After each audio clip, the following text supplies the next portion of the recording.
Hello and welcome back to another episode of Words Well Read, where words rule and we make learning fun.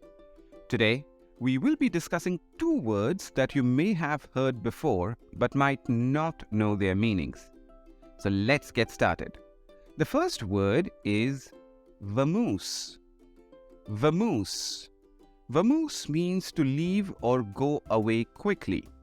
It's like when you are in a hurry and need to leave a place immediately. You might say vamoose to your friends or family to let them know that you have to leave fast. Here is a sentence example. The cat vamoosed when it saw the dog coming towards it. Our second word is spiel. Spiel, which means a long and fast talk that's meant to persuade or convince someone. It's like when someone is trying to sell you something and they talk really quickly to try to convince you to buy it. Here is a sentence example. The salesman gave a long spiel about why we should buy his product.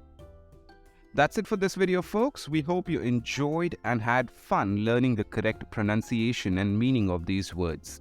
Don't forget to like, comment, and subscribe, and we will see you in the next episode of Words Well Read. Thanks for watching.